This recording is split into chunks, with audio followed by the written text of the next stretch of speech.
Also, we have a third guest, a third speaker. It's the sit that Stop won't go it. away. Stop touching it. I can't help it. It's there. Mocking me. Stop touching it.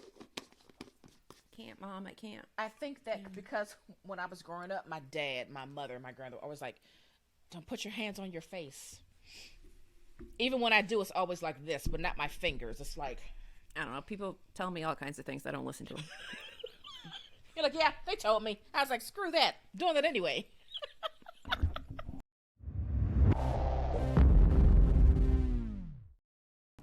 Whatever. All right. My phone is on the vibrate. Okay. We get a good sip. Get yourself a sip. Doo-doo. I'm going to be peeing all night. I had a lot of liquid today.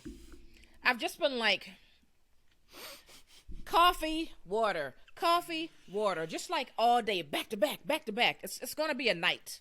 Could you not say shit like that right when I take a sip? Sorry. So that, sorry. But I was just, as I was drinking. There's a lot of electronics right in front of me. I'd really like to not spew hot tea on them. But I'm just saying, as I was taking another sip, I was like, I have been sipping all day. I have not had a sipless moment.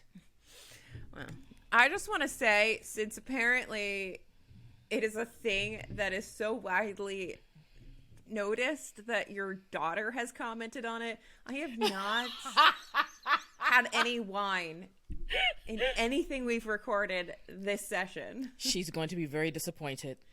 And it's not for any reason other than I don't have any. And well, she also said you're funny, okay? She's like, she likes the wine part, but she also thinks you're funny, and she thinks we have good chemistry, so.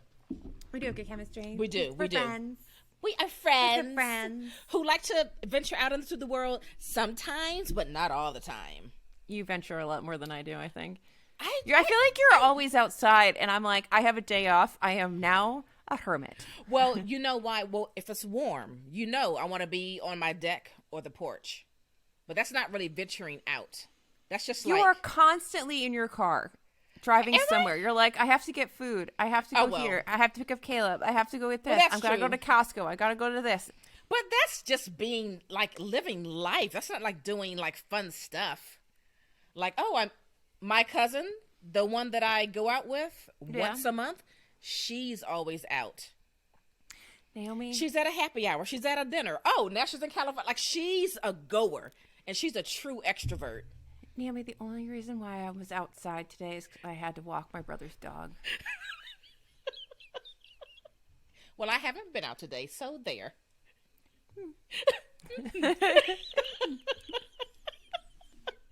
All right. So what are we doing? I'm pumped up. What are we doing here? You know what? I'm kind of pumped up because these various, 100 must-read books of the year, best books of the year, I'm kind of excited about them.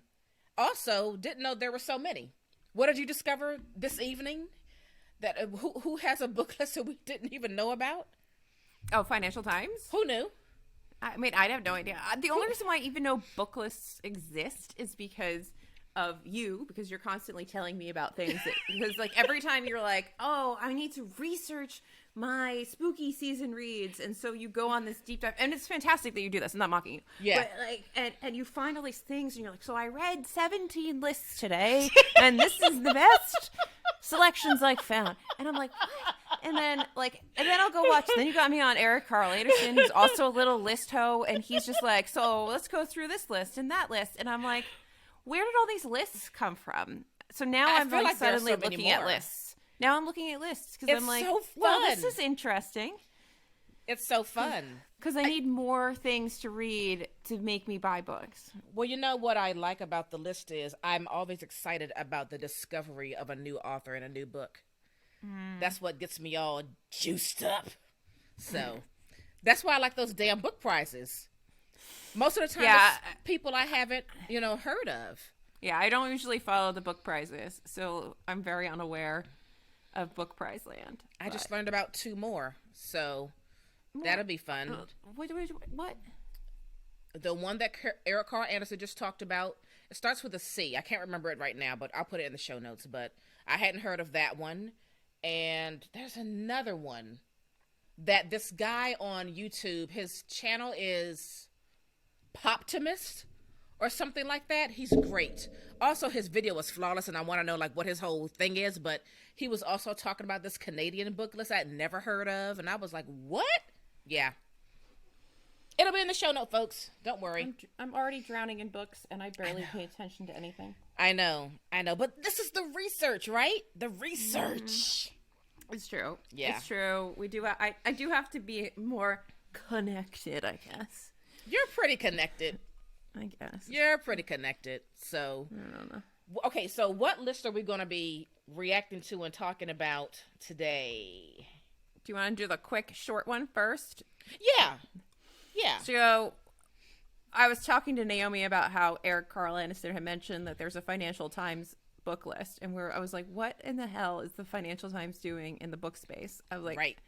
To me, the Financial Times is that funny brown paper that all the men in suits would read on the train to work. Mm-hmm. And it was not, it's like The Economist putting out a fiction list. I'm like, okay. Cool. Exactly. Actually, now I wonder if The Economist has a fiction list. I should look on the phone while you continue talking. But, so I found, and I have actually paid a whole doll hair for this. There is a Best Books of 2021. They have several different breakdowns, including fiction, regular fiction, nonfiction, a bunch of other stuff. But they have a Best Fiction in Translation list. And it actually says it's from a gentleman named Angel Guerra Quintana. I don't know how to say his name perfectly. I tried. Angel, my friend, I tried. So I guess I'll share my screen so you guys can see this. Sorry, Financial Times, I am breaking your paywall. Consider this my gift. So here we go. So here we go. We're gonna go through this list. And what's the name? Did you say the name of the list? It's the Best Books of 2021, Fiction in Translation. As you all know, we love translated fiction, and we just want to read more and more and more of it.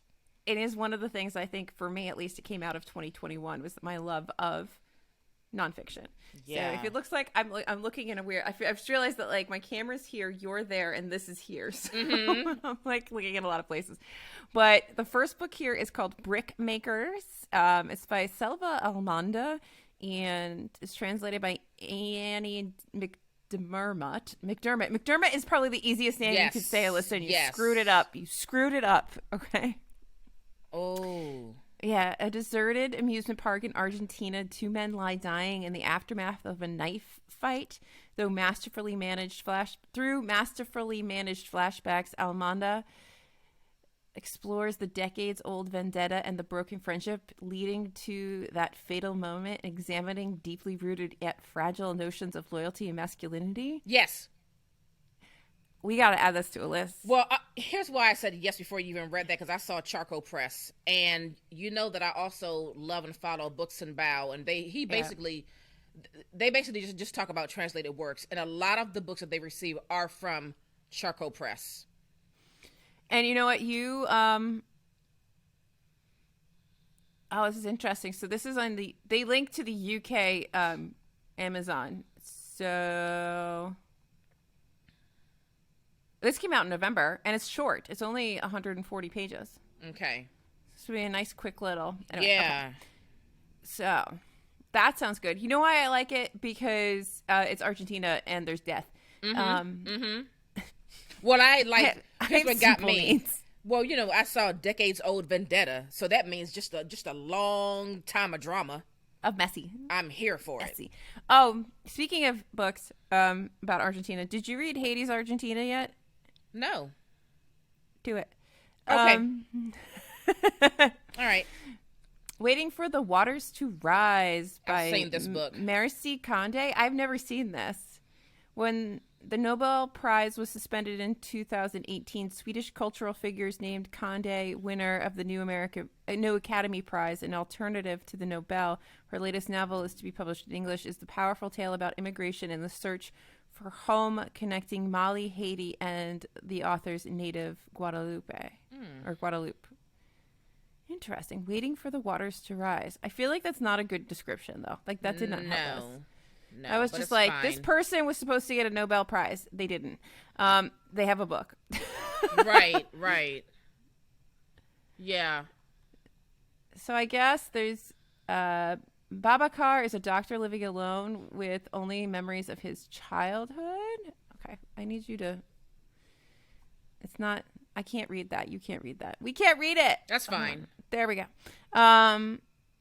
In his dreams, he receives visits from his blue-eyed mother and his ex-lover, Azealia. That's a cool name. Both now gone, as are the hopes and aspirations he carried with him since his arrival in Guadeloupe, until one day the child Anis comes into his life, forcing him to abandon his solitude. Anis's Haitian mother died in childbirth, leaving her daughter destitute. Now Babacar is all she has, and he wants to offer this little girl a future. Oh, I kind of like these stories. Okay. Together, they fly to Haiti, a beautiful, mysterious island plagued by violence, government corruption, and rebellion. Yeah. Yes. Once there, Babacar and his two friends, the Haitian Movar and the Palestinian Fayyad, 3 different identities looking for a more compassionate world, begin a desperate search for Anis's family. Oh. That is definitely not what they were giving me in this article. That's not at all. Not at all. That sounds good, though. Yeah. Now I'm interested. Yeah. Before I was on the fence. I like that. I like things where this is like A Gentleman in Moscow has that theme where you have like a random old man who becomes the parent of some random child, essentially. Right. And I kind of like those like again.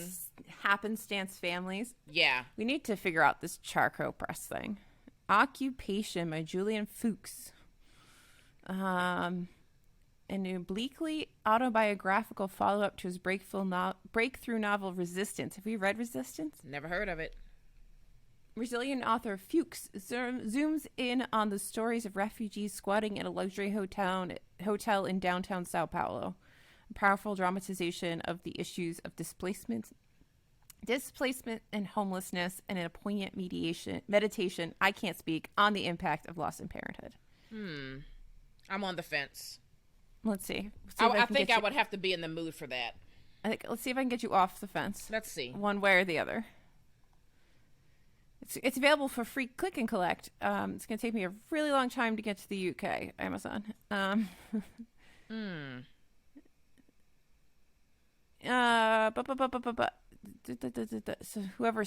So we did this. As his father sickens his wife's pregnancy. What? So is this a return? So it says, known for and celebrated in Brazil and abroad for his novel Resistance, Julian Fuchs returns to his auto-fictional... It's like a sequel. Alter ego. Yeah. Well, definitely not interested then. Yeah. I mean, I'm sure it's good. Maybe, yeah. But like... We would have to read Resistance first. You know, can't jump in the world of whatever he's building, you know. Yeah, whatever he's talking about. More Than I Love My Life by David Grossman. Do we know who David Grossman is? That last name just sounds very familiar, but I don't think I really know this person. But I think it's a popular last name. Popular, like everyone picks it? You know, one of those last names, like, oh yeah, everyone knows a Grossman. Or is that just me? No? Okay. I don't think I know any Grossmans. Oh, but, okay. All right. I know some gross men, but that's different. More Than I Love My Life. That's my thing in the world. Loving one person who is not easy to love, says Raphael, father of the novel's protagonist in this story, spanning 3 generations. Ooh, you like that? And moving from the former Yugoslavia to Lapland and Israel. Why is everything a meditation? A meditation on love, on memory, and on the power of storytelling. I like books about stories. You like family. You like big family things. I do. On a kibbutz in Israel. Huh. All right, we're starting on kibbutz. Okay. I mean, it sounds like you're going to go a lot of places here, Naomi. Yeah. All right, so on a kibbutz in Israel in 2008, Jilly, I don't know, is celebrating the 90th birthday of her grandmother, Vera. Go there. The adored matriarch of a sprawling and tight-knit family. But festivities are interrupted by the arrival of Nina, the iron-willed daughter who rejected Vera's care, and the absent mother who abandoned Jilly when she was a baby. Ooh, 3 generations of women, Naomi. Yep. Nina's return to the family after years of silence precipitates an epic journey from Israel to the desolate island of Goli Otok. I don't know. formerly part of Yugoslavia. It was here 5 decades earlier that Vera was held and tortured as a political prisoner. Oh, shoot. And it is here that the 3 women will finally come to terms with the terrible moral dilemma that Vera faced and that permanently altered the course of their lives. Yeah, I can get into it. Check. I can get into it. Yeah. And mate. Yeah. Grossman's work resonates with emotional intelligence, humanity, and truth, says the Irish Times. That sounds good. Oh, that does sound very good. Okay. That sounds like I'm going to cry. I mean, everything makes me cry, so. Look at that. Doubleday. There it is again. Dear Doubleday. Please put us on whatever list you have. I know. Please and thank you. The Bureau of Past Management by Iris Hanika. Interesting title, don't you think? The Bureau of Past Management, yeah. Hans Frambach works at the Berlin bureau that gives the novel its title, whose mission is to help the country come to terms with its history. Oh, America needs that. Day in and day out in the vineyards of memory, he discovers that reconciling with the past, national and personal, is more easily said than done. That actually sounds like it's probably good. I like how I say actually, like, it might have been shit. Well, 50-50, right? Yeah. I wonder what so it came out in October. It's only 200 pages. Okay. Very short. I wonder what time period this is. Each of us has something that feels essential to who we are. For Hans Frambach, it's the crimes of the Nazi era, which have hurt him for as long as he can remember. That's why he became an archivist at the Bureau of Past Management.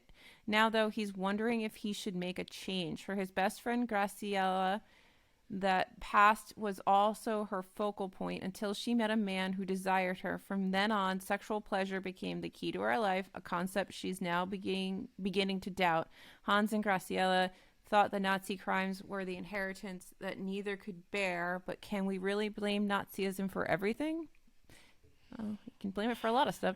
Right. Iris Hanika shows how the crimes of the Nazi era hold the Germans in their clutches to this day. Can a country manage its past, or ought we to remain helpless in the face of the horrific crimes of the Holocaust? I don't know about that one. I'm kind of interested, but also not interested. I feel like it would be interesting to read as an American, because of how well Germany has, at least outward, like from an outward appearance, how well Germany has dealt with this part of their national history. And well, that's the only part that interests me. I'm not interested compared in this to woman. what we do, Yeah, that's the only part that interests me is the history part. That other part where they talk about how the lady starts basically, I don't know, having sex. That doesn't interest me. Yeah. That kind of threw me off actually a little bit. Just kind of threw me. All right. Oh, I don't have any skin. I don't care. Whatever you want. This Annie McDermott is popular, huh?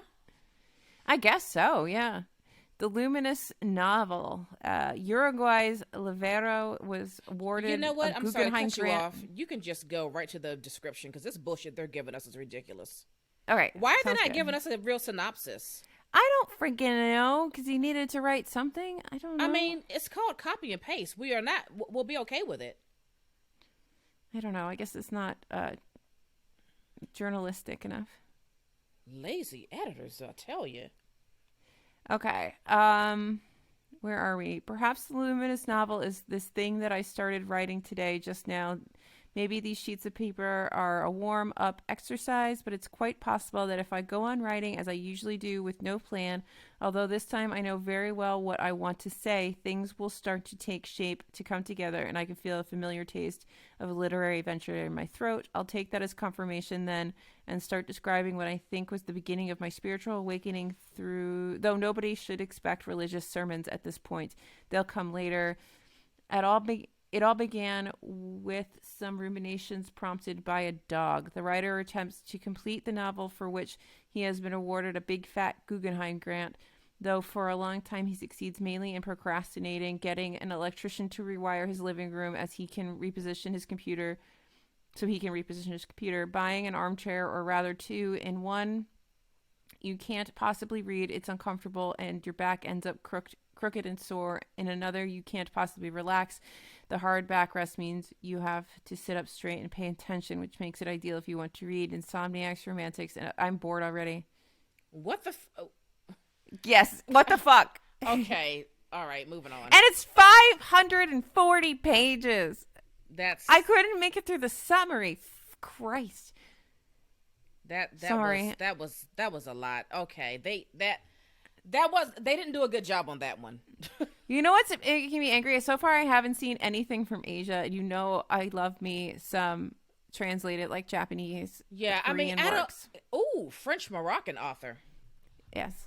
Well, we haven't got that far. The Country of Others by Leila Slimani. Didn't I read a book by her last year? I don't know. You might have.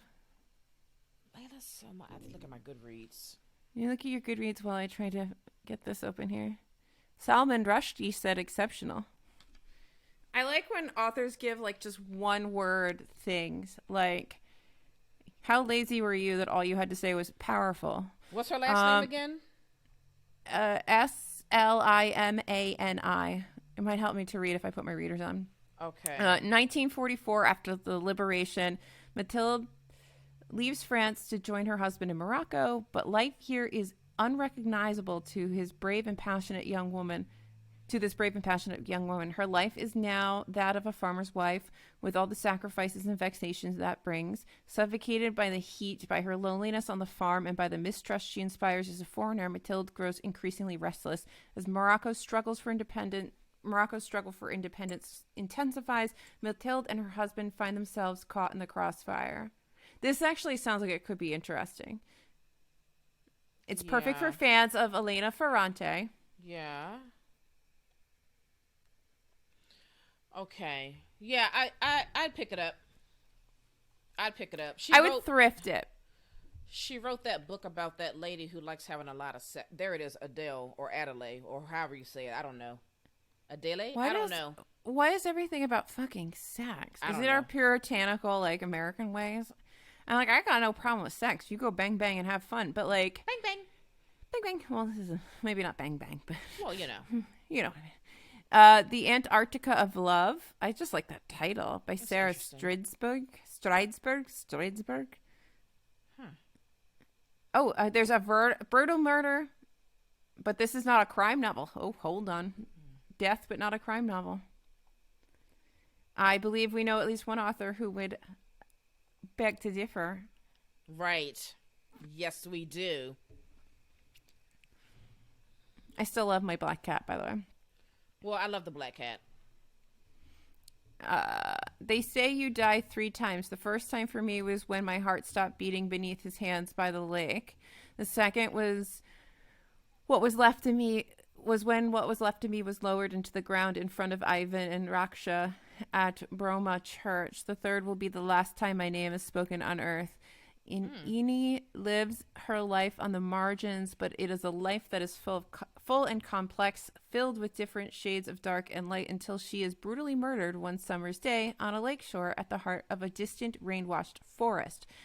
On the surface, this is the story of a moment this is the story of the moment her life is violently extinguished, a moment that will never end, not ever, but it is also about the time before and about the lives that carry on after. It's about her children, her parents, her childhood of neglect, her volatile adolescence, and the chains of choice, tragedies, and accidents that lead her to a life on the streets and take her into the wrong crowd, the wrong places, and finally the wrong car with the wrong person.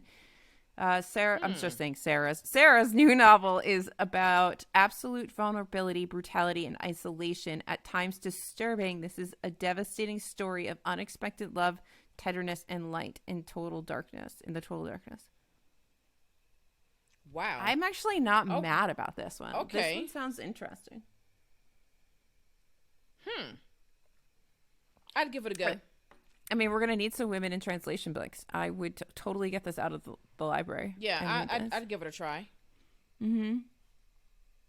It's either going to be like one of those books that's just absolutely life-changing and you're like, this was amazing and I'm so glad somebody put this in English. Or we're going to be like, what the fuck? Can I get those hours back? The Book of Jacob. Let's see what this is about. This, for some reason, I'm already bored, and I think it's just this blue cover. Like, I'm like, yeah. I'm bored. Oh, that just came out overseas. In the mid-18th century, as new ideas begin to sweep the continent, a young Jew of mysterious origins arrives in a village in Poland. Before long, he has changed not only his name, but his persona, visited by what seem to be ecstatic experiences. That says ecstatic. Okay. Jacob Frank casts a charismatic spell that attracts an increasingly fervent following in the decades to come. Frank will traverse the Habsburg and Ottoman empires, throngs of disciples in his thrall, as he reinvents himself again and again, converts to Islam and then to Catholicism, is pillared. Blah, I'm bored. And it's 928 pages. I don't care about anything you just read about that book. Apparently, it's a masterpiece. Sure. Okay. Oh my God. Okay, no. I'll just take their word for it. I have no interest in reading that. It's too long. I mean, I might like a long book, but that's too long for whatever I just read. All right. Last one. I'm mad I paid $1 for this list. Right? Give her $1 back. It's all right. We just have to remember to cancel my trial. Yes, as soon as we're done recording. Well, we'll look at the other lists and then we'll do it. Hard Like Water by Jan Lianke. Lianke. Wow, I really suck at names. Ditto. A breakneck adventure story following the erotic love affair of party cadres, Jean and Hong Mei, during China's Cultural Revolution. Does that mean I finally got something? Huh. Okay. Okay. On his return to his village in Beilao Mountain, soldier Guo Aijun sees a young woman wandering barefoot along the railroad tracks in the warm late afternoon sun. Her name is Hong Mei. Aijun is instantly intoxicated. His wife waiting patiently for him at home, quickly forgotten. Of course. Both Aijun and Hong Mei hurl themselves into their town's revolutionary struggle, spending their days and nights stamping out feudalism, writing pamphlets, and organizing rallies. They become inseparable. They are the engines of history. The couple dig a tunnel of love to further the revolution, of course, but also to connect their homes and provide a chamber for their secret rendezvous. Ooh, naughty. While unsuspecting villagers sleep, they sing political songs and compete in shouting matches of Maoist slogans before making earth-shattering love. But when Hong Mei's husband finds them together one evening, their dreams of life together begin to fall apart.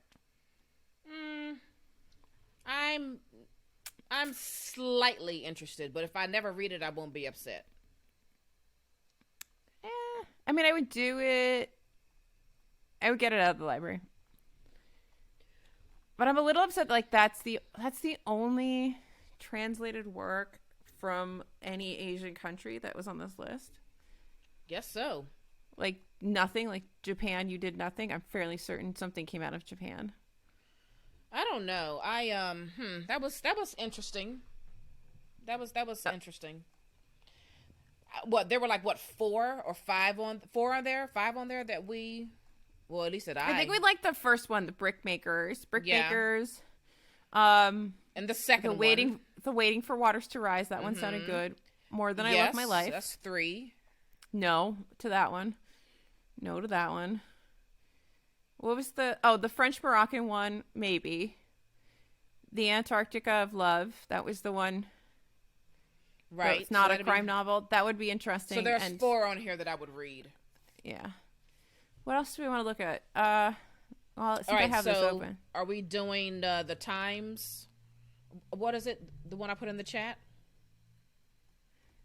Yeah, we can do that. I'm just looking quickly through one of the other ones. The reader's best books of 2021 are The Art of Losing by Alexandra. I don't know what that is. Have you heard of that one? Yeah, but, I didn't have We Are What We Eat. How the One-Armed Sister Sweeps Her House. I know that was, everybody liked that book. It seems in like the book sphere. New Pandemics, Old Politics, The 200 Years of War on Disease and Its Alternatives by some person. My Phantoms. Don't know what that is. The Right to Sex. Oh, the Red Roulette, this insider story to wealth, power, and corruption and vengeance in today's China. I have that, and I really do want to read that one. The Personal Librarian. That's not the one that you and I want to read next year. It's right. That's that book on a month one. Mm-hmm. Collision Course. I mean, I don't know. Financial Times. I was getting ready to say, I don't know if we're trusting you guys for great recommendations of books. I don't know. Financial Times. There's a thrillers list. Literary nonfiction. What the fuck is literary nonfiction? What I'm doing now for that special thing that I'm doing that special thing for. But that's not literary nonfiction. Some of it is. How could it be? Isn't because it? Maybe it's not. It's not all literary nonfiction, because No. some of those books are like how to use mantras to make yourself feel better. Yeah. I don't know. I'm double Financial Times. I'm not impressed by them. I don't know. I'm not. I like Best when I crime get fiction. a feeling that the people making up the list have actually read the books versus scouring the web for other lists and compiling your own from those lists. I'll say they have The Promise on their fiction list, which was the one that won the Booker. I do want to read that one.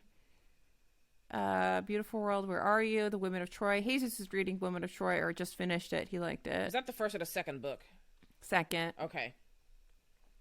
Harlem Shuffle. I've heard some mixed feelings on Harlem Shuffle. I think people were expecting something different out of Colson Whitehead, but I don't have I think people were expecting it to be just as heavy and as literary as his former works, and this is a little different. And I think, like, give people room to breathe and do other things. Yeah, people are allowed to branch out. Yeah. We do have to try this Crossroads things, but we have a whole pile of Jonathan Franzen books we have to read. Freedom and the Corrections. Yeah. What is Harsh Times? Oh, Harsh Times. D. Sweet is reading that. That was on his page, and I was like, oh, that looks interesting. Oh, something in Guatemala with CIAs. Okay, so that looks fun. Matrix. I do kind of want to try this Laura Groff book at some point. I have it on hold at the library, actually. Yeah. The Vixen. I have not heard of that one. I've heard of Pieces by Helen Oyeyemi.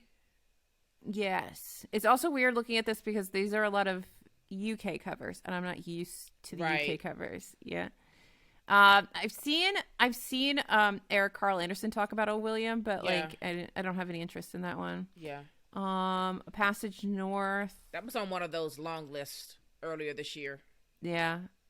I think it's a Booker because I'm looking at this logo up here and it looks like all right. This is a good podcast if you want to look over at the YouTubes, because we are sharing screens and showing visuals. Yeah. So, anywho. That's what we're doing. Yours? Oh, I already have this open. Well, this is ours. Hold on, let me get there. How do I do this? Well, we don't have a book of 100. Well, right, not ours literally, but Well, because your girl has zero interest in reading that much new fiction. That's true. All right. We're just waiting for that. Okay, so this is the Times list of the 100 must-read books of 2021. I'm already liking some of the things I see in the graphics because CD transition, baby. Right. All right. Which is still in the running for Goodreads, which I'm shocked by. I'm shocked by it too. Sorrowland's not there anymore. I am not going to read descriptions of all this because it's too much. It's too much. We're just going to talk about what we see here. Yeah. So. After Parties, I just got this because I keep seeing it pop up on lists, and I know that Russell from Ink and Paper Blog has talked about it quite a bit, and I know that the author has passed away. Mm-hmm. I mean, everyone's talking about this book. I actually haven't heard one bad thing about it. I just got the audiobook through Cyber Monday on a Cyber Monday deal. So it's funny. The last time that I went in McKay, which was 2 months ago, there were so many copies of After Parties, but like at a higher price because they were all new. So I thought that was interesting. It's a collection of short stories, correct? Mm-hmm. Yep. So on this list is one of the books is called Acts of Desperation by Megan Nolan. That sounds really interesting. I have no idea what that's about. Now I want to click it. If I click it, will it go to something? I have to try it now. I'm sorry. Let's see what happens. Click it. Let's see what happens. I don't know. I went to push it. Well, if this is going to take long, I won't be clicking things like this. It's push it real good. taking forever. I'm in a moment here. Salt and pepper don't come for me. They don't mess around with their money. I'm just having a moment. Yeah, I definitely won't be clicking things because all of this dead air I'll have to edit out, and that will be a lot. Okay. In this harrowing yet riveting tale of a woman ravaged by a love affair gone. You sent it to me too, right? Yeah. But also, like, if we look at all the descriptions, it's going to take a long time to get through this episode.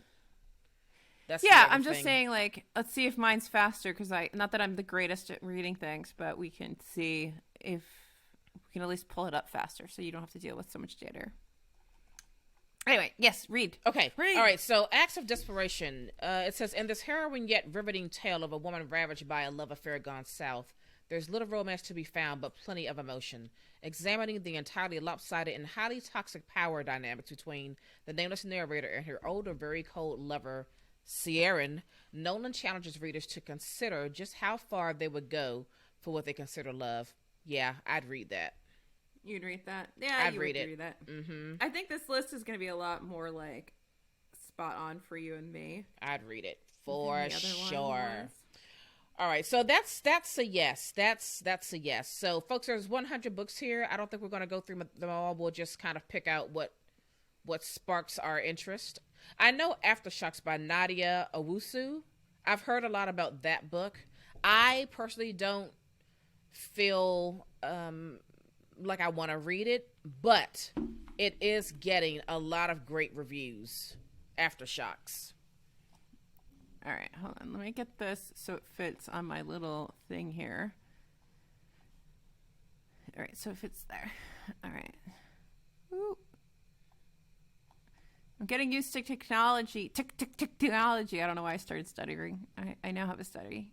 Oh, the Book of Form and Emptiness. I have that on my wish list. Hang on, where are you at? Ozeki. Where'd you go? Go. Oh, I'm sorry. Next row down. Well, hang on, because I'm still on the second row because I want to talk about.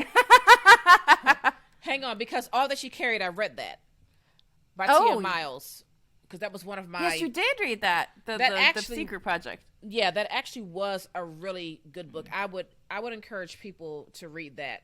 Just the fact that if that woman had not have sent that little bag that she made with her child, like, none of their history would even be known. It was a really it was a really interesting read. I enjoyed that one a lot, for sure. Yeah. All right, of course Rooney's on here. Beautiful World, Where Are You? I'm getting there. We've talked about it enough. It's happening. But this Ruth Ozeki, The Book of Form and Emptiness, Eric Carl Anderson was talking about it, and I put it on my wish list because I really wanted to read it. So it says Ruth Ozeki spins a dazzling tale of magical realism in the Book of Form and Emptiness, in which a young boy learns the transformative power of storytelling in the wake of immense personal loss. 14-year-old Benny O begins hearing voices after the tragic death of his father. Meanwhile, his mother, debilitated by grief, has become a hoarder.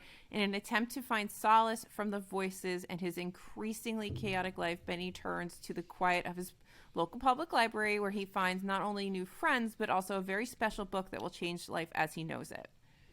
And I don't know why, but I just really want to read that. Yeah, that sounds good. You had me at hoarder. You had me at hoarder. Yeah. That should not be how we get anybody. I know. So we've got on here the new Amanda Gorman that's coming out, Call Us What We Carry. Of course, I'm going to read that. Did we both have China Room? Yeah, I read China Room because that was on one of those you're the one lists. who thought it was disappointing, right? Yeah, it was, it was very meh for me, but, I did get it as a Book of the Month choice because it sounded very good, but I haven't tackled it quite yet. And we both read The Chosen and the Beautiful because that was a TBR Lowdown pick. That was, I called it the Summer of Madness because that was the month where we chose 3 new releases and we were disappointed by all 3. I wasn't disappointed by The Chosen. Oh, you kind of liked it. I was disappointed by all 3. I take that back. Thought it shouldn't have been a novella. I thought she was trying to do a little bit too much in a novella. Oh, you think she needed more time to let it breathe a little bit and really flesh it out? Whole magical realism, like vampire-y kind of thing. Give that some fleshed outness. But I like the doing it from Josephine Baker's. Was that the right name? I think so. Whoever. From her perspective. We've been recording for hours, guys. So, like, my brain has gone out the window. But, yeah, I did like the perspective it was written from. There is another Great Gatsby retelling that's coming out that I saw. And I can't remember. Good Lord. I think I asked for arc of it. And it's from the women's perspective or something else. Something else. It's something like that. I don't have a brain. So if I can figure out what that was or is or whatever, I'll let you know at some point. But I saw that came across my plate and one of the, some publishers emailed to me. Right. Interesting. Yeah. All right. So I have this book. I have the arc. I haven't read it. Chronicles from the Land of the Happiest People on Earth by... I don't know how to pronounce this name. Wole Soyinka? I'm not doing it. I'm so sorry. I have this arc. I have not read it yet. I got it. I received it during the summer. But I haven't I haven't heard a lot about this book either. So it'll be, I don't even know what it's about, like on any level. So it'll be interesting to see what that is and how that plays. Next, of course, Cloud Cuckoo Land is on here. You read this book. I really liked Cloud Cuckoo Land. I think if you're expecting something that's just like All the Light We Cannot See, I think you'll be disappointed. If you don't like multiple timelines, I don't think you'll like it. But I really enjoyed it. I thought it was a really lovely book about stories. I love a story about stories, and I love. I don't know. I just loved it. It was so good. Yeah. There is, it kind of, if you've read Midnight at the Electric, it has a similar kind of 3-tiered storyline going on, where you're in the very far distant past, like the near past / present, and then like the super future. I wonder, is it like Cloud Atlas, which I also have not read? I've not read Cloud Atlas, but I bought you a copy so we can read it together. Yahoo! Didn't I? I sent you it, right? No. I thought I sent you Cloud Atlas. No. Oh, fuck. I'll send it to you. I'll get you one. I thought I got you that one. Didn't I get you a David Mitchell? I don't have to look back in the box again. I don't think so. But maybe you did. I don't think so. We'll look after the show. Okay. So I'll find you a copy because there's always David Mitchell books in the book barn. So I'll find it for you. I do want to read Cloud Cuckoo Land, but I've had All the Light We Cannot See on my shelves since 2019. So I'm going to read that first. And then I will read Cloud Cuckoo Land because I'm interested. I want to see what this book is about. I'm very intrigued. Yeah. And Jesus did not like it. I will tell you. Oh, okay. Oh, here's something we both want to read, the Copenhagen Trilogy. And right next to it, I actually want to read The Committed as well. Is that a follow-up? Because I didn't read The Sympathizer. I don't know. I've already clicked on it because I think mine's a little faster than yours right now. The Sympathizer one, it's sequel. It's the sequel, so I guess I have to read both of them. Yeah. But it definitely sounds really good, so that's somewhere I want to go at some point. But yeah, no, the Copenhagen Trilogy, I've had that on my eye on that for a while, and I didn't realize that was something that was a 2021 thing. They must have reprinted it. Maybe. Isn't it old? I thought it was, but I'm not sure. But I'm interested, though, so. I don't know what this third one on this row is, but. Yeah, this is Covered with Night by Nicole Eustace. I haven't even heard of this book, so. A story of murder and indigenous justice in early America. Oh, okay. On the eve of a major treaty conference between Iroquois leaders and European colonists in the distant summer of 1722, 2 white fur traders attacked an indigenous hunter and left him for dead near Conestoga, Pennsylvania. Though virtually forgotten today, this act of brutality set into motion a remarkable series of criminal investigations and cross-cultural negotiations that challenged the definition of justice in early America. I'm kind of interested in that. I'm glad you clicked on that one, because I would have just been like, I don't know what that is. Yeah, that's I'm intrigued by that one. All We've already talked about Jonathan Franzen's Crossroads, right? Yeah. Have you read Crying in H Mart yet? No, I have not, but I would like to read that. I think we got that in Libro too as well, right? The audiobook, or maybe we didn't. I don't think so. Yeah, maybe we didn't. Yeah, I'll get to that at some point. The same with the next on this list, Dear Syntherin by Ikweiki Emeze. I will read that at some point as well. Ikweiki Emeze wrote which book? Vivek Oji. Okay, I thought I had one in my collection finally. I haven't read it yet, but you told me like vehemently, you were like, you're gonna love Vivica Oji. I mean, that's an amazing read. So I will want to read anything by this person. So Detransition Baby, everybody read it. Detransition Baby by Tori Peters was a phenomenal book. Everyone should give it a chance.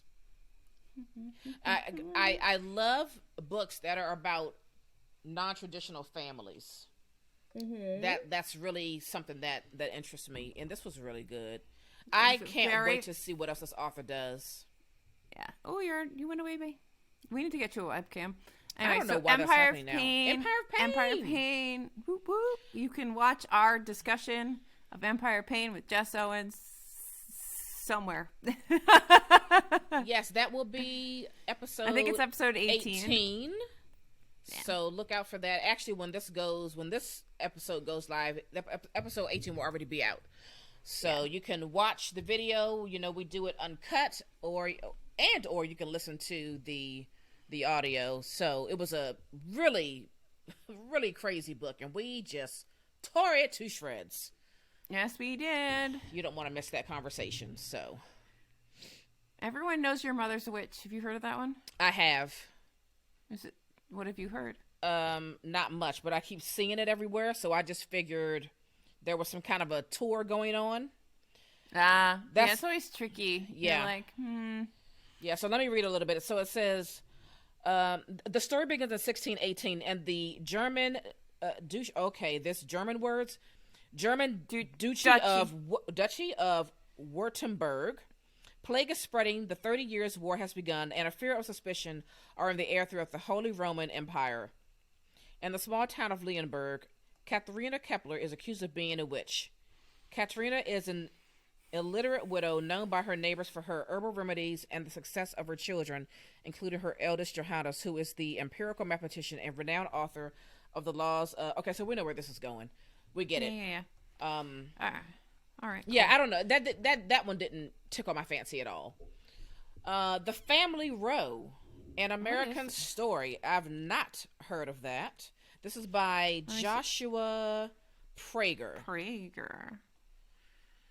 I'm trying to open it. It's being a poop. So I love these I love when there's lists on here, but I don't know what stuff is. So, all right. So despite her famous pseudonym, Jane Roe, no one knows the truth about Norma McCorvey, born 1947, died 2017, whose unwanted pregnancy in 1969. Oh, I know what this is. Okay. This is Roe versus Wade. Yeah. So that seems incredibly timely.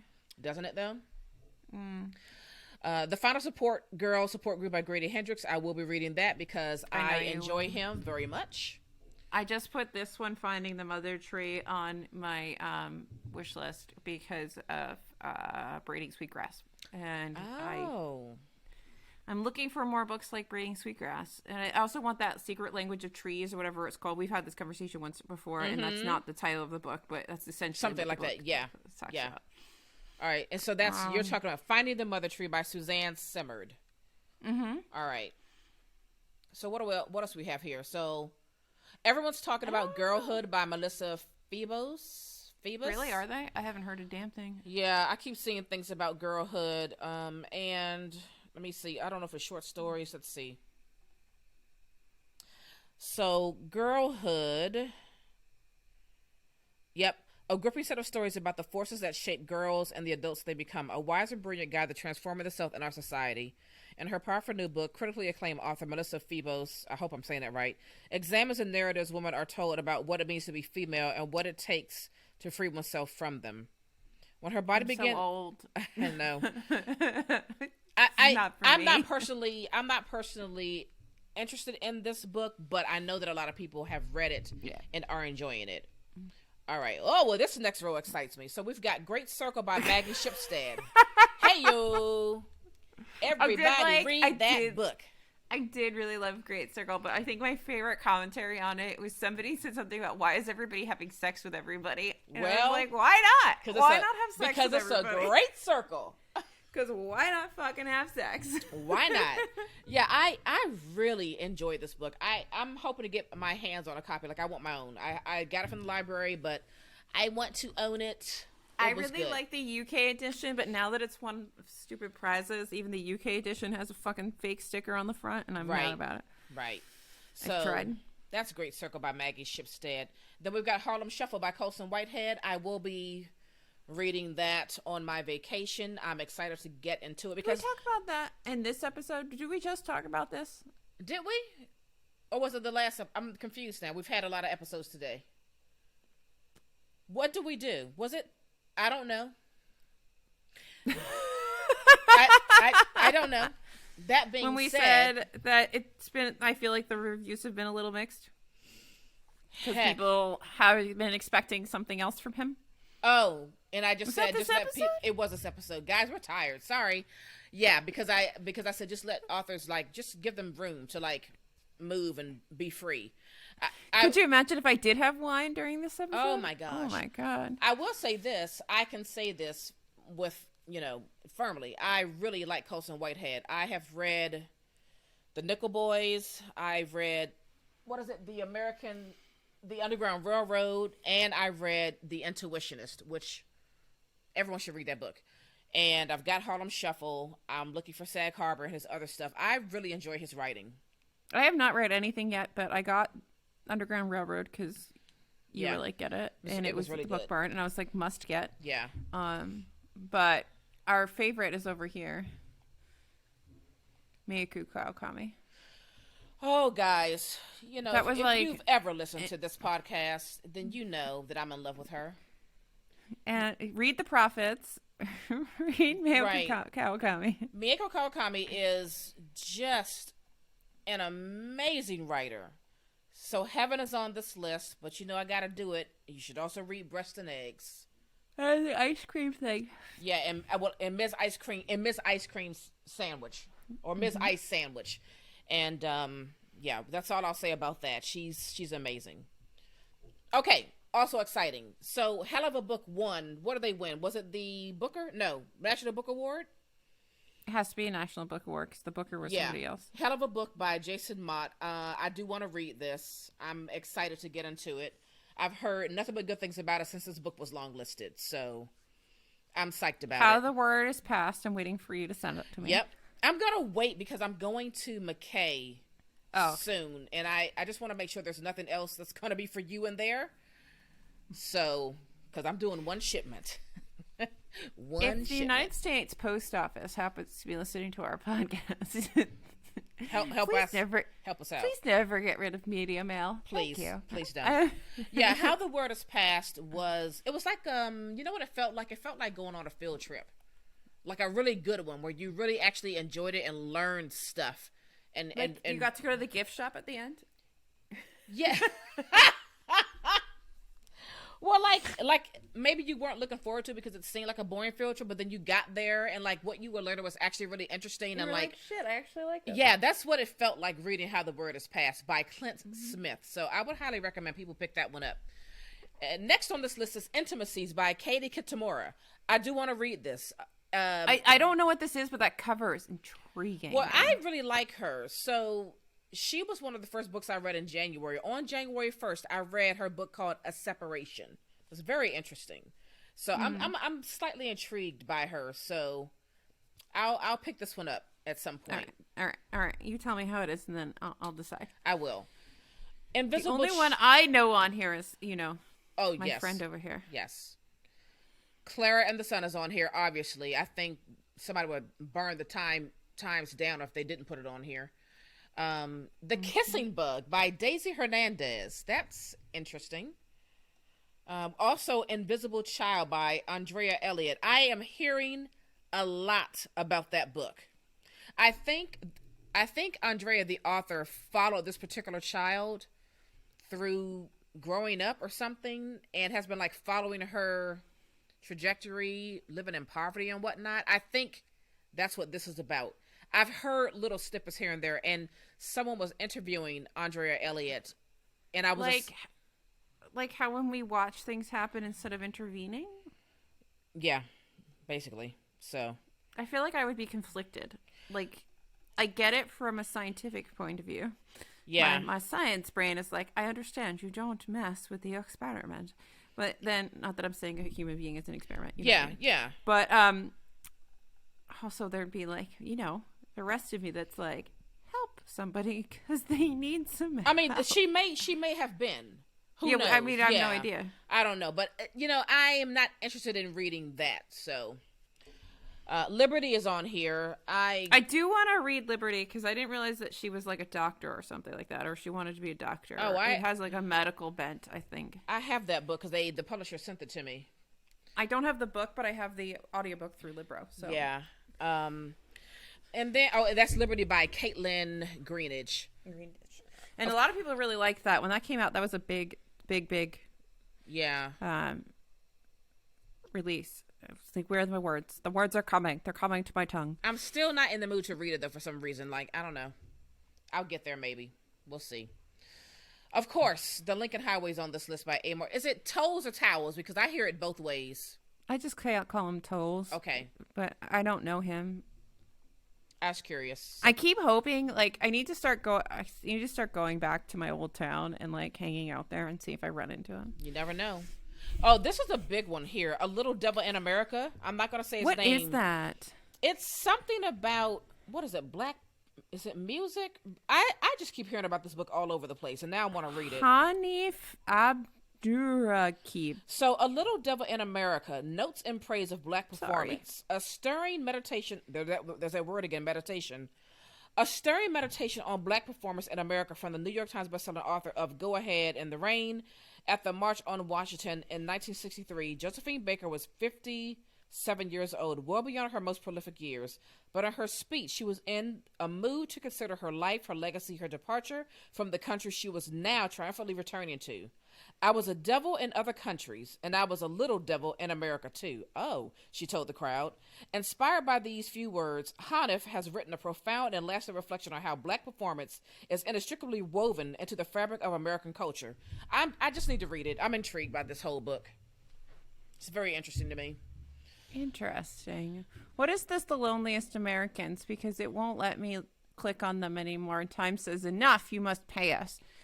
So I've already paid for the Financial Times. So this is The Loneliest Americans by J. Caspian Kang. So this is a riveting blend of family history and original reportage by a conversation starting writer for the New York Times Magazine that explores and reimages Asian American identity in a black and white world. In 1965, a new immigration law lifted a century of restrictions against Asian immigrants to the United States. Nobody, including the lawmakers who passed the bill, expected it to transform the country's demographics. But over the next 4 decades, millions arrived, including J. Caspian Kang's parents, grandparents, aunts, and uncles. They came with almost no understanding of their new home, much less the history of Asian America that was supposed to define them. The Loneliest Americans is the unforgettable story of Kang and his family as they moved from a housing project in Cambridge to an idyllic college town in the South and eventually to the West Coast. I'm in. You heard West Coast and you were like, now I'm reading it. No, I just like, I want to hear this family's journey. That sounds good. Yeah. We also have to read the next one, which I'm waiting on your butt for. Well, I'm not tackling this until I'm on vacation. The Love Songs of W.E.B. Du Bois by Honoré Fanon Jeffers. Everyone and their mother is talking about and reading this book. If you've not heard And about everybody it, you must and live their under a mother rock. has said it's wonderful. Yeah. Even people that are like, how the hell am I going to read all these pages? Are Yeah. like, you just do because they're so good. Yeah, I'm really excited. But this definitely is one of those books that I'm not going to want to be distracted by anything else. So we will be reading that. All right. Can I let you in on a little secret here? Uh-oh, did you already start? No. Oh, okay. So the next one on the list is Malibu Rising. Yes. I think I haven't read it yet. Yeah? I think I'm just gonna unhaul it. I have no. Unhaul it. I mean, you didn't love Daisy Jones and the Six anyway. And I unhauled Evelyn Hugo, and I gave that to a friend because I know she was gonna like it, but I had no desire to ever read it again. Unhaul it. So I think I'm just gonna get rid of it. Yeah. I have the audiobook from Libro, so if I want to, I'll listen to it if I want to, but like, I don't think I need it on my shelves. And I feel like somebody just hurt a little bit hearing that I'm just going to get rid of my Taylor Jenkins reads. I think it's fine. I've only read Evelyn Hugo, Daisy Jones, and Malibu Rising. I loved all three. I mean, hell, I read Daisy Jones like 4 times. Daisy Jones was just like fine. I loved it. And I read Malibu Rising in one sitting while I was getting my hair done. I loved it. But I'm not saying I won't love it or enjoy it, but like I just don't have it doesn't have the same impact for me as like maybe other authors do. Yeah. And like, yeah. I've been thinking about it for a couple days now. I've been like, I feel like I just want to get rid of this. Yeah, book. well, shit. Yeah, man, unhaul it then. Like, I consider myself a new Taylor Jenkins Reid fan because I've only read her latest 3 books. There are other people who have read everything she's written from day one. And ironically, I have no interest in reading her backlist, which is funny, right? Because you know me, normally when I discover somebody and I read and I love their stuff, I want to read everything. But for whatever reason, I do not have a desire to read her backlist. I'm fine with starting at Evelyn and then the Daisy and then Malibu and the whatever's next. I've read those 3. I loved all 3 and I'm just going to keep going forward. It's weird. I've never felt like that before. And I like her as she's a good writer, but I feel like she's becoming like, for me, oh God, I feel like I'm going to hurt somebody. She's like an airport book, you know, like you pick it up because you know you're going to enjoy it, but you would leave it on the plane and be like, pass it on. I can see a lot of people feeling that way. I don't think there's anything wrong with that. I mean, listen, the point is, it's an enjoyable read. Now, whether you decide to keep it or not, who cares? Did you read it and enjoy it? Okay, great. Yeah. I don't think every book has to like be mind blowing and like, oh, I must have it in my collection. Some books are not like that, but you still like them enough. That's fine. Okay. Richard Wright, The Man Who Lived Underground. Why does that sound so familiar? Because it's very tiny font. It says Native Son. Did he write Native Son? No. And I don't know what that tiny font or is. maybe so. Something. I don't know. Let's see. The man he wrote Native Son. Who lived. All right. The story. Oh no, that's the wrong person. Sorry. I'm pulling things up on Goodreads on my phone as we're talking. The Man Who Lived Underground. There we go. Richard Wright. Is this the? Hang on a minute. Is this like? I don't. Oh, him, Black Boy, Native Son. Yes, Richard Wright. Okay, got it. All right, you know who that is. Richard I got Wright. my readers on so I can read the tiny letters. You know who that is. Richard Wright, who wrote Black Boy and who wrote Native Son. Okay, all right. I'm sorry. That took me there. If you saw my copy of Black Boy, you would be like, "What the fuck did you do to it?" Oh no! All right, so it was a high school book, so it's like drawn on and. This is short. This is an unpublished novel from the 1940s. Okay, All right. So next, Matrix by Lauren Groff. So I do want to read this at some point. Here's the funny thing: I've had Fates and Furies on my shelves for 2 years, and I have that too. I haven't read it yet, but no, I don't have that one. There's another one. Florida, is that the blue one? Yes, the blue one. Oh yeah, I have that too.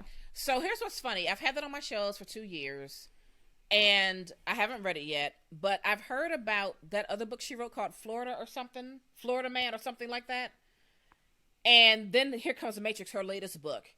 And I literally just made the connection, like, just shortly after the book was longlisted that, oh, that's the same Lauren Groff that's on my shelves for Fates and Furies. Mm-hmm. This whole time I hadn't made that connection that that's the same woman. I'm so nuts. Anyway. I'm so nuts. The whole damn time. And did you read Milk, Blood, Heat? No. Did you read that? No, but I see it everywhere because that cover is just so striking, and I want to know what it's about. I've seen the cover, of course, on Bookstagram, but I never. And I need to read the other one by Melissa Broder, Milk Fed, which is right next to it, because Melissa Broder wrote that really weird book, Pisces, the one where the lady falls in love with a mermaid. Oh, okay. And I actually really enjoyed her writing. It's very Alyssa, like or at least in Pisces it is. It's very like dry, kind of like funny, but also there's a sense of, are you quite all right? I see. So, Milk, Blood, Heat, set among the cities and suburbs of Florida, each story in Milk, Blood, Heat delves into the ordinary worlds of young girls, women, and men who find themselves confronted by extraordinary moments of violent personal reckoning. These intimate portraits of people and relationships scour and soothe and blast a light on the nature of family, faith, forgiveness, consumption, and what we may or may not owe one another. I can think I can pass on that. I think I'd rather, if we're going to go through Milk, I'll do Milk Fed. Yeah, I'm going to pass on that one, too. Somebody else could read Milk Blood Heat. My Monticello keeps coming up. Yeah, we've got that Libro audio, and, what just happened? I didn't click that. Damn it. Guess I did by accident. So, I, at some point, would like to read my Monticello. Those are short stories, too, right? I don't know. I just have the audiobook. I thought they were short stories. Let's see. My Monticello. Okay, wait, hang on. Oh, maybe not. So it says a young woman descended from Thomas Jefferson and Sally Hemings, driven from her neighborhood by a white militia. A university professor studying racism by conducting a secret social experiment on his son. Oh, this sounds like short stories. A single mother desperate to buy her first home, even as the world hurtles towards catastrophe. Each fighter to survive in America. Tough-minded, vulnerable, and brave. Joycelyn Nicole Johnson's precisely imagined debut. It's a formidable collection. Explores burden, inheritances, and extraordinary pursuits of belonging. I'm intrigued. I'll pick this up at some point. At some point. Too. I've seen Year Abroad. I've seen that around. Yeah. I'm not interested. You don't like this one. No one is talking about this. Yeah, no one is talking about this by Patricia Lockwood was, I forgot what list it was on, and I read that, and I was like. It was on the women's list, or whatever it was. Yeah. The women's prize, I think. Yeah, I think that's what it was. And I just could not get down with this book. If anyone has read, what is that book called? Fake Accounts. I think Fake Accounts is what I wanted. No one else is talking about this to be. So, but hey, people love it. This book keeps popping up on all the lists.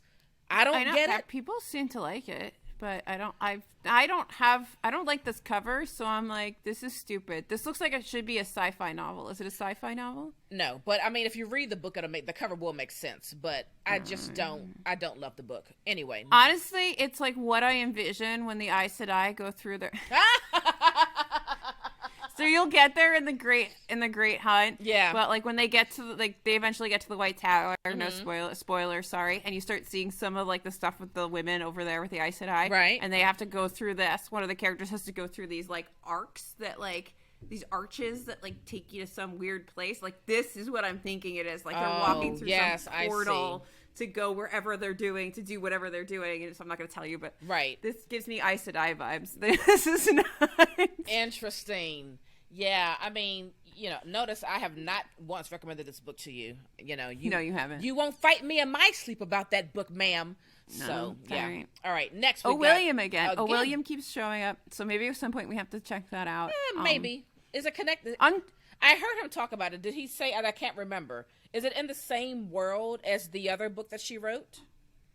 Mm-hmm. I can't remember. I don't know what else she wrote. Anyway, I don't know what else she wrote. I don't know this person. All right, we're moving on. On Juneteenth, I have this book I haven't read it yet by Annette Gordon. I read it. I know we have it as a Libro. It's good. It's really it wasn't what I thought it was going to be. It's broader than I thought it was going to be. I thought it was going to be a lot more specific to like Juneteenth. But it's a little bit broader in how they talk about, I guess, the overarching impact of the fact that like Juneteenth is a thing that exists. Does that make sense? Yep. I don't know if that makes any sense. So it was really interesting, and it was different than I thought it was going to be. Yeah, I've got it. I've got to read it for that thing. Okay.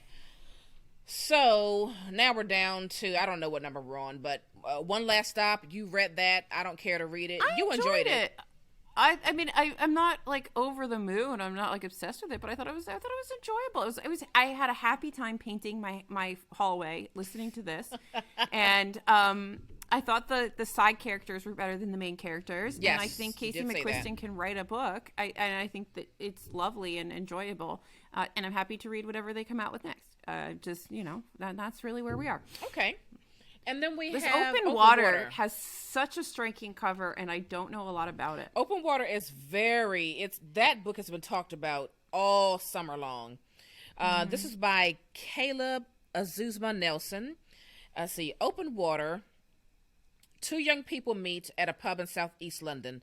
Both are Black British. Both won scholarships to private schools where they struggle to belong. Both are now artists. He is a photographer, she a dancer.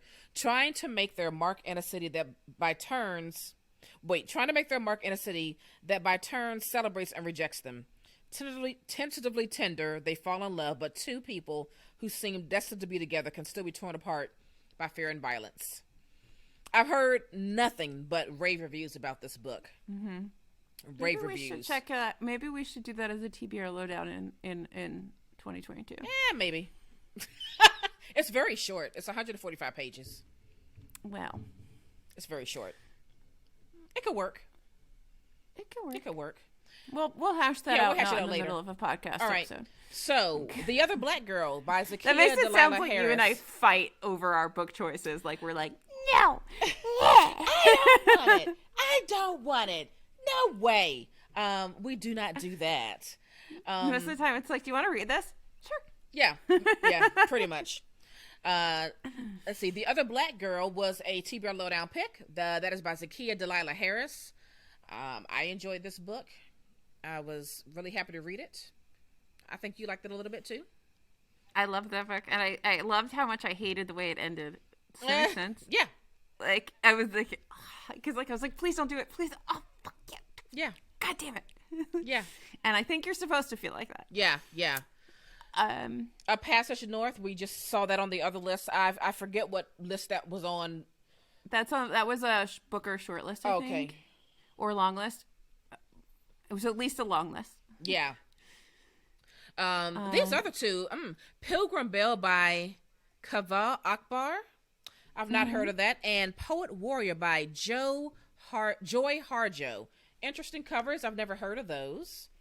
I like the cover for Pilgrim Bell. I like that minimalistic cover. I'm getting into these really just like minimalistic graphic like covers. I'm really liking them. I'm finding them very striking. Ooh. Guess what's coming up? So we can discuss it for the 97th time in one of our podcasts. So of course the Booker Prize winners on there. The Promise by Damon Galgut. I do want to read that one. I do want to read really that. Badly. Yeah. And of course The Prophets by Robert Jones Jr. Is it a TBR Lowdown episode if we don't talk about it? That was our February TBR Lowdown book club pick. You can go back and watch and we haven't shut up since that video. I mean, it's just phenomenal. I was really disappointed it didn't win the award. I mean, I'm happy it was long and shortlisted. I really am. But I really wanted it to win, and I'm disappointed. That's all I'm going to say. Oh, and look at there. Razorblade Tears. Our next that one. is Look our at December continuity. book club pick. So, Razorblade Tears by S.A. Crosby. I did read Blacktop Wasteland earlier this year, I think right before I got COVID. Loved it. And I still can't believe you got COVID because you didn't go anywhere. You didn't see anything. Oh, you know what? You know where I nailed it down? You know where I think me and Larry got it? Did you get COVID? I'm going to tell you right now. Remember my oldest daughter's father died in December? Mm-hmm. And we went to the funeral, and then we got sick. That'll do it. That's the only thing. And here's the crazy thing. There was a moment when that stupid preacher said, "Take your mask down for a minute to give the Lord some praise." And I was like, oh, you mother effer.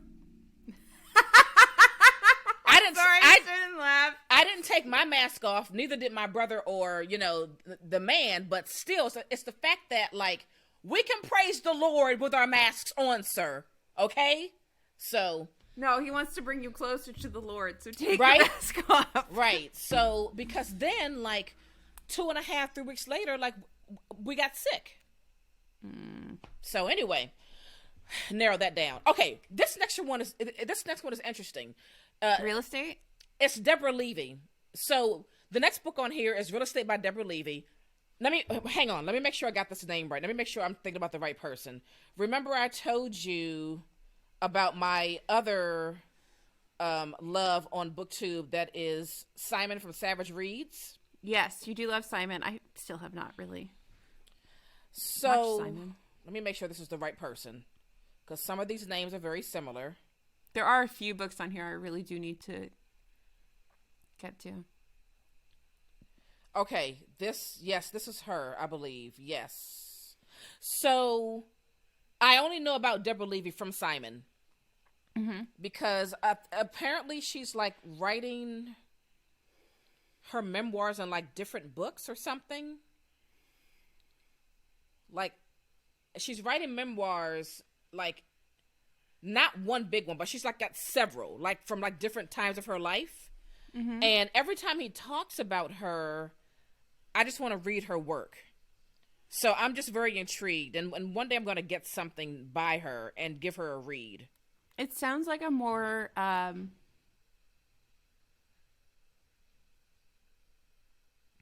broad version of the Copenhagen Trilogy, because this is the Copenhagen Trilogy, kind of like a memoir in 3 parts. Oh, is it? I don't know. You just told me to read it with you.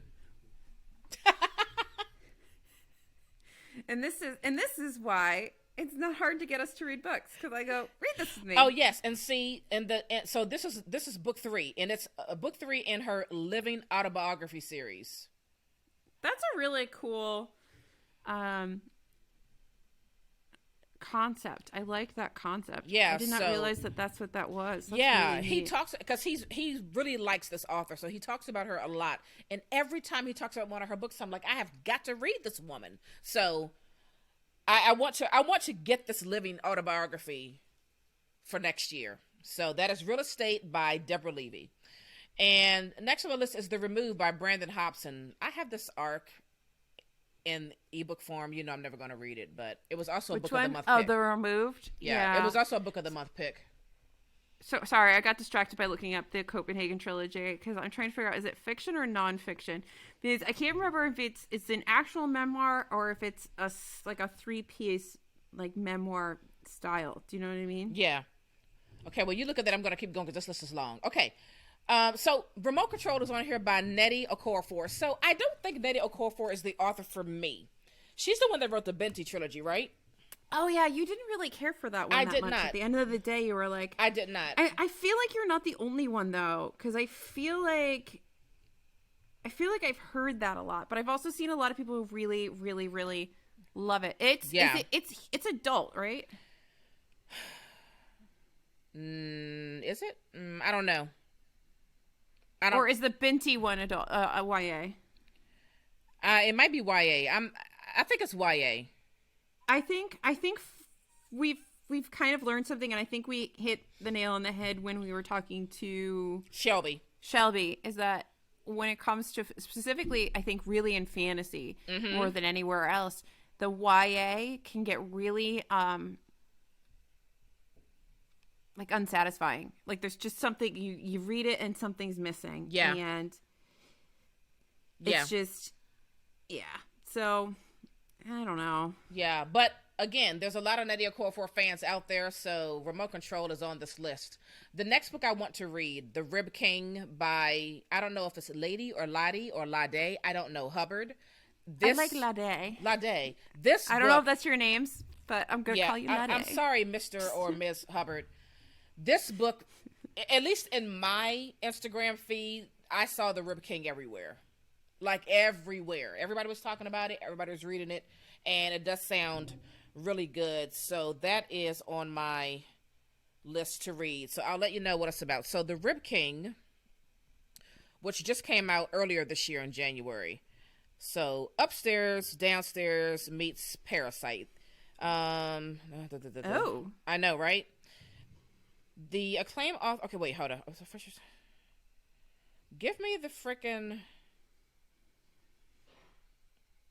Okay, for 15 years, August Sitwell has worked for the Barclays, a well-to-do white family who plucked him from an orphan asylum and gave him a job. The groundskeeper is part of the household's all-black staff, along with Miss Mamie, the talented cook, pretty new maid Jenny Williams, and 3 young kitchen apprentices. The latest orphan boys Mr. Barclay has taken to quote-unquote civilize boys like August. But the Barclays' fortune have fallen, and their money is almost gone.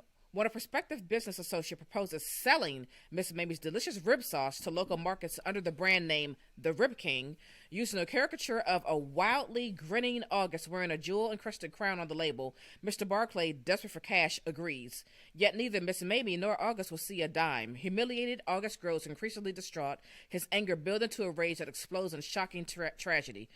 I gotta read it. I gotta read it. So I'm hoping I can run across it at a good price. You have the next one. Yeah. Oh, so here's what's funny about that, right? So you know how we get these lists from publishers really early on where they ask us to choose what we want months and months and months before we actually and then get we sent forget them? all about them. And we forget all about them. So last month, I think it was either last month or the month before, Sankofa by Chibundu Unozo was a pick. And I almost got it, but there were some other things that I wanted even more, and I said, well, I'll get them next time. Well, thank goodness. And then, the next day, it showed up in the mail. Like, the next day, it showed up from the publisher. That happened with 2 books that I wanted on the list. Naomi gets an insane amount of arcs. It's crazy how many people want her to read books. Listen, this is why if I don't write down what I selected, this is what happens. I will forget. I'll forget. So that's... you love the next one. Yeah. Oh, Second Place by Rachel Cusk. Now, I also hear mixed reviews about this book. Some people really Here's what I'm going to say with some time after reading this, because I did read this because you loved it so much. Yeah. I did very much enjoy it while I was reading it. It is ultimately kind of forgettable. Yes. I don't remember it. I remember a lot of it, but... That's fine too. I've read plenty of wonderful books that I don't really remember like a month or 2 later. I mean, I truly enjoyed my time with it. But ultimately I ended up it's a very good mood piece, I feel like. Oh, for sure. Yeah. Or I'm going Seeing Ghost. Oh, I was going to skip down Seeing Ghost is a memoir that I do have. I have the memoir, and I actually just got the audiobook on that little sale that they were doing over on the Cyber Monday. I don't know what CQ is. Somebody's Daughter. I do have that coming. I think that was my book of the month pick. I did not choose it, but I think we also have the Libro. We do. Yeah. It just by sounded Ashley very good. C. Ford. Somebody's Daughter by Ashley C. Ford. I think I had to pick something to get the rest of my books. Here's Sorrowland. So Sorrowland's on here by River Solomon. This was also a TBR Lowdown pick. I'm just going to say, read that book, please. Thank you. I have The Sum of Us by Heather McGee for that other project I'm doing, and I am looking forward to reading that. I want this one right down here in the next row, right in the middle, The Sweetness of Water. Me too. I had that at the library, and I didn't pick it up, so... But that's fine. The Sweetness of Water by Nathan Harris. This is another one, like Open Water. Same thing. Everyone was talking about it. Everybody was reading it. Everybody was loving it, so... Also, staying right in that middle... The Trees. Where we are. Oh, yes. So this is an author that I'm so interested in reading. Percival Everett. I want to give him a read. First of all, I love anybody named Percival because I know. What kind of parent names a child Percival? I know. I have so many questions. It's also like just such a wonderful word to say. Right. Percival. It is. Anyway, sorry. Well, weird things that happened in my brain. He's an author that I want to try. So... Talking about my research, right? So remember when I was going down that like Western rabbit hole because I was looking for more stuff, and I was like, I need some, Westerns with like people of color. And someone on one of these blogs that I was reading, or one of those lists, they had mentioned this book by Percival Everett. If I can only remember the name of it, and I can't now, but that's how I was introduced to him, because he was on that list. So I'd like to read some of his older stuff first before I read The Trees. I think Russ from Ink and Paper blog was talking about the trees. Everybody was talking about the trees. Yeah. Yeah. Yeah. I didn't know about him until I did that little search. So I'm intrigued by him. Mm-hmm. Okay, so Under a White Sky by Elizabeth Colbert. I keep seeing that, and that's on Obama's list as well of books that he read and loved in 2021. We were supposed to read a bunch of. Well, we were supposed to do a lot of things. But what happened was this little project that happened. No, this project has really kind of thrown some of our little plans off a little bit. Sometime in January, we will explain the project that has taken over Naomi's life. Yeah. We are not at liberty to discuss. Right. So, this next book on the list, Who Was Maud Dixon by Alexandra Andrews. I did read that over the summer, and it was a fun romp. I have it now, so I can read it. Or you made me get it. I don't know. Somehow I have it. It was fun. But I do need to read it. I'm sorry. Well, I know that Jordy loves it because every time he does those give me your unpopular opinions and somebody shits on Maud Dixon, he's like he gay gasps on his stories. Who Was Maud Dixon was a lot of fun. Listen, there's nothing serious about this book. It was just a romp, and it was very enjoyable. Let me go back to Percival Everett. That book that I was talking about that they recommended on this list it's called Wounded. So that's for you Western lovers like myself. Wounded by Percival Everett. This came out in 2005. Oh my God, if we actually go to Dallas for that thing, we are finding somewhere where I can dress you up like a fucking cowgirl and get a picture of it. Anyway, that's happening. I know there's got to be somewhere that we can do this. That's happening. All right, so can I ask a potentially dumb question? Because I myself do not pay much attention to anything outside of my bubble because it's depressing. Yeah. Why does everybody love Gabrielle Union so much? Because she's an amazing actress and we love her. We stan. Okay. I don't have any I mean, she could be lovely. I have no idea. and we really we got to really lift up those black actresses who are able to consistently get work. Yeah. She manages to consistently get work, and not shitty work. She gets good work. Consistent good work.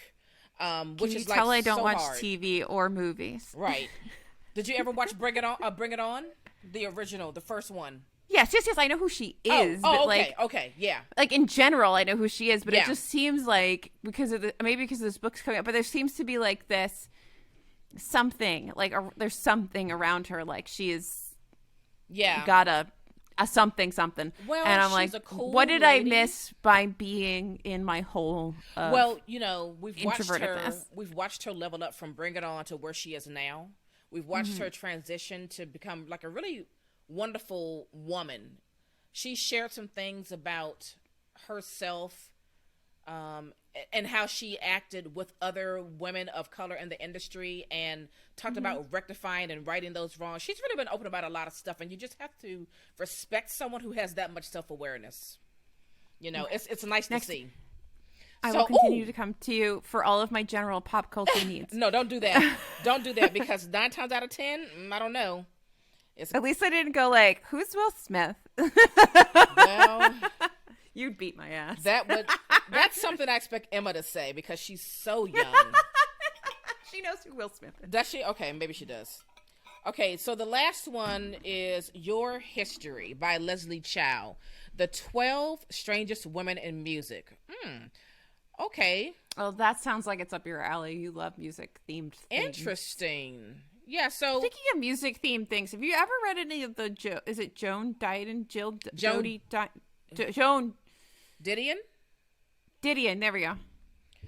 No. Is this when I get to be an idiot again? No. Hi, I'm an idiot.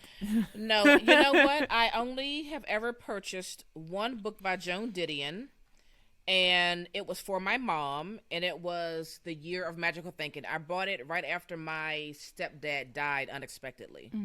I bought that for her to read.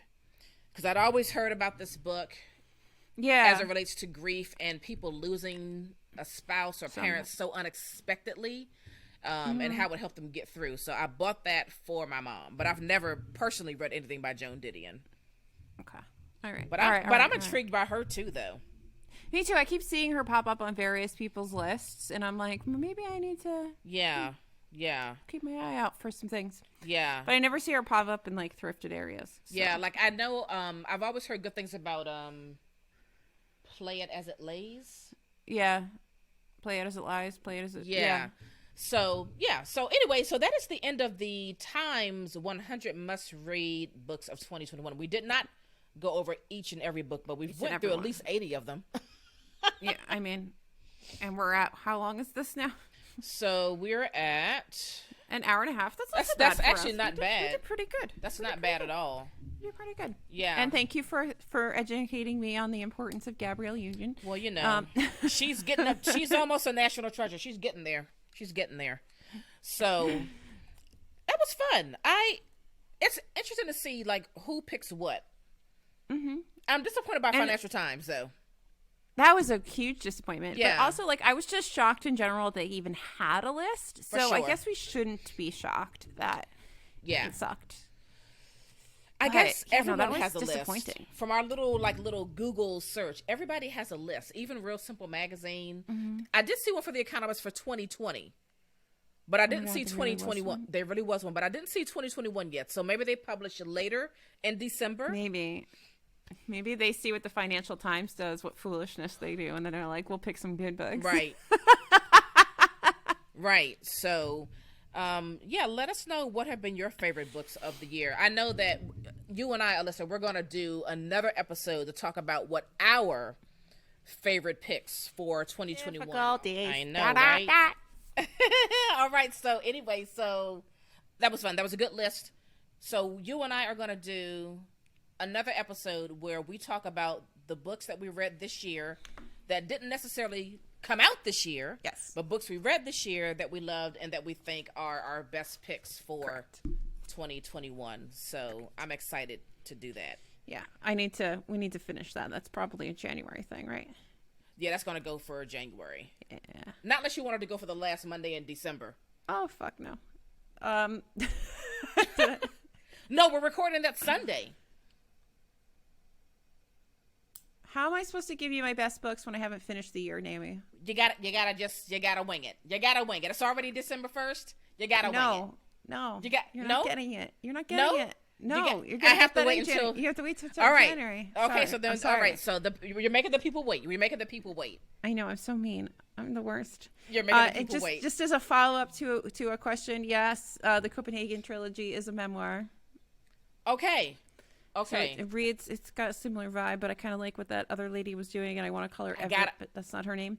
Deborah Levy. Deborah Levy. Deborah Levy. Levy. Mm-hmm. I don't know where Everett came from, but it's not her name. Percival Everett. Percival Everett. All the author names are just melding together.